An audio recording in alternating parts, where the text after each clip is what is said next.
തന്നെ Larry page എന്ന് പറഞ്ഞു തരുന്നുണ്ടെങ്കിൽ, ലാരി എലിസൺ എന്ന് പറഞ്ഞു തരുന്നുണ്ടെങ്കിൽ, സൂക്കർബർഗ് എന്ന് പറഞ്ഞു തരുന്നുണ്ടെങ്കിൽ, ലോകത്ത് വലിയ വലിയ കോടീശ്വരന്മാർ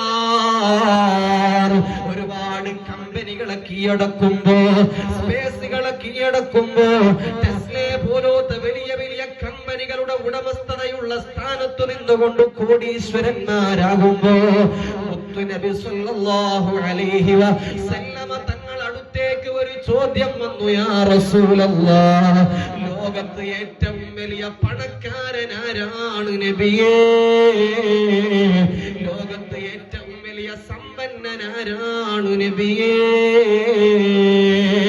ഇന്നത്തെ ഭൗതികം പഠിക്കുന്ന വിദ്യാർത്ഥികളോട് ചോദിച്ചാൽ പലരും പറയും, ഇന്ന് ബ്രൂണയിലെ ഒരു ഭരണാധികാരി ഹസനുൽ ബോൽക്കിയെ കുറിച്ചൊന്ന് പരിശോധിച്ചു നോക്കിയാൽ 600 റോൾസ് റോയ്സ് കാറിന്റെ ഉടമസ്ഥനാണ്, 450 ഫെറാറിയുടെ ഉടമസ്ഥനാണ്, 380 ഫെൻലി കാറിന്റെ ഉടമസ്ഥനാണ്, നൂറുകണക്കിന് ലംബോർഗിനി കാറുകളുണ്ട്, 7000 കാറുകളുടെ ഉടമസ്ഥനായി ഇന്ന് ലോകത്ത് ജീവിച്ചുള്ള ഹസനുൽ ബോൽക്കിയ എന്ന് പറയുന്ന ബ്രൂണയുടെ കിങ്ങായി ഇന്നും അതാ ഭരണം നടത്തിക്കൊണ്ടിരിക്കുന്ന ബ്രൂണയുടെ രാജാവാണോ?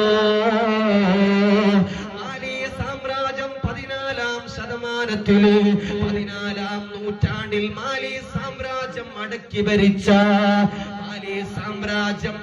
ഭരിച്ച കൻസ മൂസ എന്ന് പറയുന്ന വലിയ ലോകത്ത് ഇന്ന് വരെ വരാത്ത ഒരു പണക്കാരൻ ഉണ്ടായിരുന്നു. ആ പണക്കാരനാണോ ഏറ്റവും വലിയ സ്ഥാനം എന്ന് ഒരാളോട് ചോദിച്ചാൽ നബി തങ്ങൾ പണ്ടേ പറഞ്ഞു വെച്ചിട്ടുണ്ട്, ലോകത്തുള്ള എല്ലാ സമ്പന്നരേക്കാൾ ഏറ്റവും വലിയ സമ്പന്നരാരാണെന്നറിയുമോ? അതിരാവിലെ പള്ളിയിൽ നിന്ന് ബാങ്ക് കേൾക്കുമ്പോ ഹയ്യ അലസ്സലാഹ് ഹയ്യ അലൽ ഫലാഹ് എന്ന മന്ത്രധ്വനി കേൾക്കുമ്പോ അതിരാവിലെ എഴുന്നേറ്റ് വുളു എടുത്തുകൊണ്ട് 2 റക്അത്ത് ജമാഅത്തായി സുബ്ഹി നിസ്കരിക്കുന്ന ഏതൊരു മുഅ്മിനുണ്ടോ? ഹസനുൽ ബോൽക്കിയേക്കാൾ, മൂസയേക്കാൾ, 7000 കാറുകളുടെ ഉടമസ്ഥനേക്കാൾ ഏറ്റവും വലിയ സ്ഥാനം അതാ നിസ്കരിക്കുന്നവനിക്കാണ്. അവിടെയാണ് ഹാഫിളീങ്ങളായി പഠിക്കുന്ന മുതഅല്ലിമീങ്ങള്, അവിടെയാണ് ഗ്രന്ഥങ്ങൾ പഠിക്കുന്ന മുതഅല്ലിമീങ്ങള്.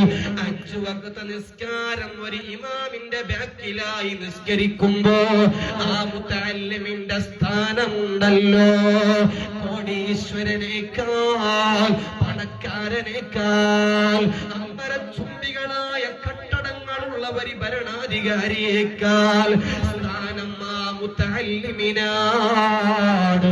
ആ ജമാഅത്തിന് വരുന്ന വാപ്പക്കാണ്.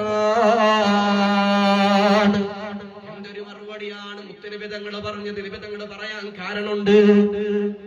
നമ്മുടെ ഇന്ത്യ രാജ്യത്തേക്ക് റഷ്യൻ പ്രധാനമന്ത്രി വന്നു.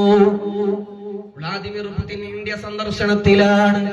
പക്ഷേ അവനിക്ക് എത്ര അംഗരക്ഷകരാണ് നിങ്ങൾ സെർച്ച് ചെയ്താൽ നിങ്ങൾക്ക് കാണാൻ കഴിയും. ഒരു വ്ളാദിമിർ പുടിനല്ല ഉള്ളത്, 3 വ്ളാദിമിർ പുടിനുകളുണ്ട്. കാരണം എന്തേ? അവനെ പോലത്തെ രൂപവൈകല്യമുള്ള രൂപമുള്ളതായ 3 ആളുകളെ റഷ്യ ഉണ്ടാക്കി വെച്ചിട്ടുണ്ട്.